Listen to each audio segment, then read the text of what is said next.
అడిగితే మేమే చెప్పలేము కదా. మేము ఉన్న సిచ్యువేషన్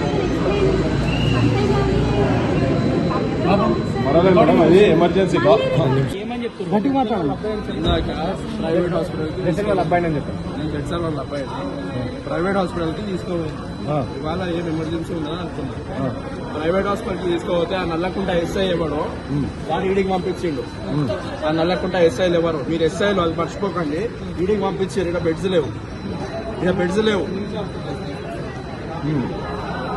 ఏమని మీరు ఎమోషనల్ అవుతుంది.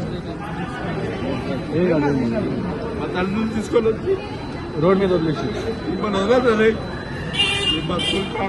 బతుకుంటారు. పరిస్థితి అనమా అయ్యేది ఈ పరిస్థితి. ఇది చూసిరుగా ఇప్పుడు అబ్బాయి మాట్లాడడానికి కూడా ఇబ్బందిగా పడుతున్నాడు. మరి ఇట్లా ప్రభుత్వం తీసుకొచ్చి ఈ విధంగా చేయడం అనేటటువంటిది చాలా దారుణం. మాకు కూడా అసలు అన్న పరిస్థితి చూస్తుంటే చాలా దారుణంగా ఉంది.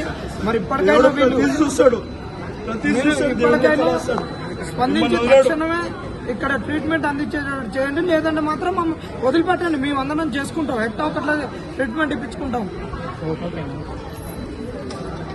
ఏమని చెప్తున్నారు? ఇందాక ప్రైవేట్ హాస్పిటల్కి అబ్బాయి అని చెప్పాను. నేను జడ్సాల్ వాళ్ళ అబ్బాయి ప్రైవేట్ హాస్పిటల్కి తీసుకోవాలి. ఇవాళ ఏం ఎమర్జెన్సీ ఉందని అనుకున్నా. ప్రైవేట్ హాస్పిటల్కి తీసుకోపోతే ఆ నల్లకుంట ఎస్ఐ ఎవడో వాడు ఈడికి పంపించిండు. ఆ నల్లకుంట ఎస్ఐలు ఎవరు, మీరు ఎస్ఐలు అది మర్చిపోకండి. ఈడికి పంపించారు. ఇక్కడ బెడ్స్ లేవు, ఇక్కడ బెడ్స్ లేవు. ఏమని మీరు ఎమోషనల్ అవుతుంది. మా తల్లిని తీసుకొని వచ్చి రోడ్ మీద వదిలేసి మన వదలరే బతుకుంటారు.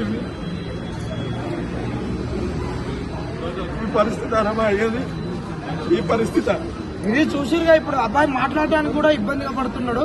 మరి ఇట్లా ప్రభుత్వం తీసుకొచ్చి ఈ విధంగా చేయడం అనేటటువంటిది చాలా దారుణం. మాకు కూడా అసలు అన్న పరిస్థితి చూస్తుంటే చాలా దారుణంగా ఉంది.